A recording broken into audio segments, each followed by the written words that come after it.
रेखिक समीकरण क्या होता है? Linear equation.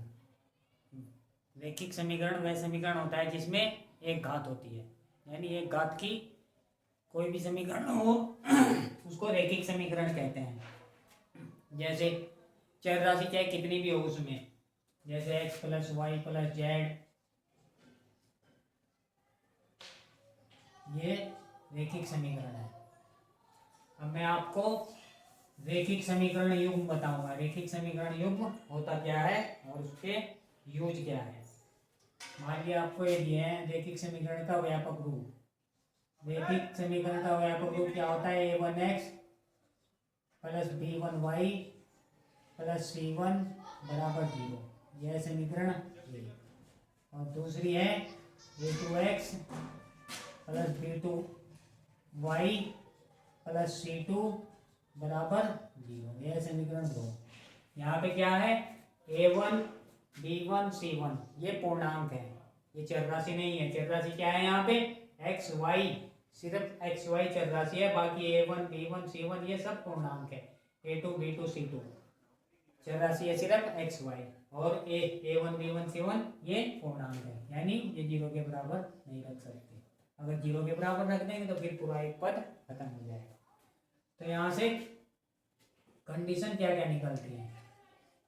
यहाँ से 3 फॉर्मूले निकलते हैं। 3 फॉर्मूले कौन कौन से निकलते हैं वो बताता हूँ। a1/a2 अगर आए is not equal to b1/b2।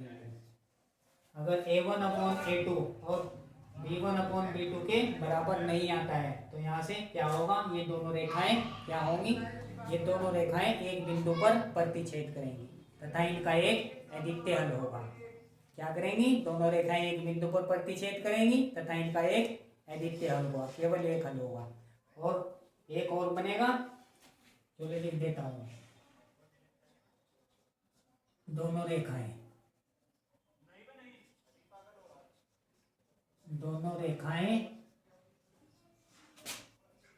एक बिंदु पर प्रतिच्छेद करेंगी, एक बिंदु पर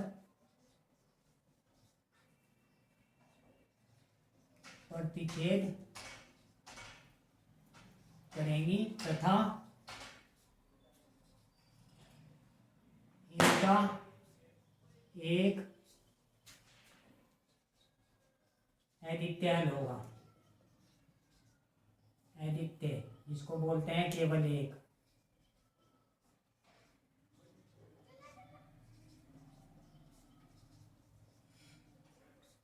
और समीकरण युग्म क्या होगा? यहाँ से इसका समीकरण युग्म होगा यहाँ से अविरोधी। समीकरण युग्म अगर पूछे कैसा होगा तो इसको कहेंगे अविरोधी।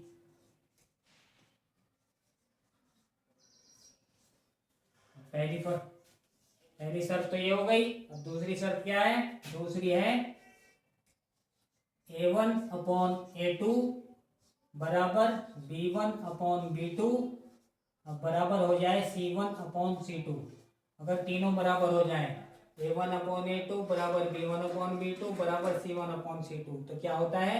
ये दोनों रेखाएं युग्म, जो रेखाओं का युग्म दिया हुआ है, जोड़ा दिया हुआ है, तो दोनों रेखाएं परस्पर समपाती होती हैं तथा इनके अनेक हल होते हैं जिसको अनंत हल बोलते हैं। यानी ऐसी स्थिति में हल निकालना है। तो क्या करेंगे? लिख देते हैं यहाँ पे, दोनों रेखाएं समपाती होंगी। समपाती को लंबवत भी कह सकते हैं। दोनों रेखाएं समपाती होंगी तथा इनके अनेक या अनंत हल होंगे। अनेक हल या अनंत हल होंगे जिनको निकालना संभव नहीं है। और समीकरण युग्म क्या बनेगा? यहाँ से समीकरण युग्म बनेगा संगत। अगर पूछे समीकरण युग्म कैसा है तो संगत के लिए अगर तीनों बराबर होंगे तो समीकरण युग्म बनेगा हमारा संगत युग्म। समीकरण युग्म होगा संगत। अब तीसरी कंडीशन क्या है? तीसरी कंडीशन ये है अगर a1/a2 बराबर b1/b2 और is not equal to c1/c2। a1/a2 तो बराबर है लेकिन c1/c2 बराबर नहीं है, तो क्या होगा, दोनों रेखाएं समांतर होंगी, दोनों रेखाएं एक दूसरे के समांतर होंगी तथा उनके हल क्या होगा इसका, इसमें तो अद्वितीय होगा, ये संपत्ति हो गई, वो समांतर हो गई, और इसका हल के लिए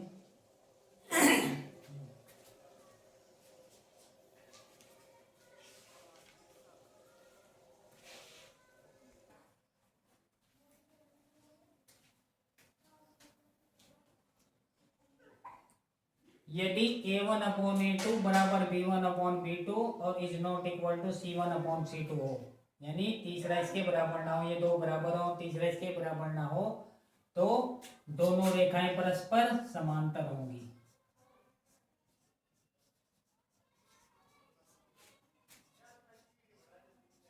परस्पर समांतर होंगी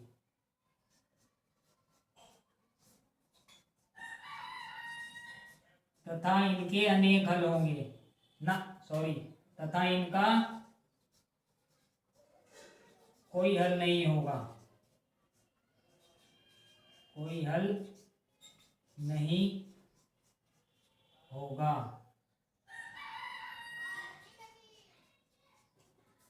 दोनों रेखाएं परस्पर समांतर होंगी तथा इनका कोई हल नहीं होगा, और समीकरण युग्म क्या होगा इनका, समीकरण युग्म हो जाएगा असंगत,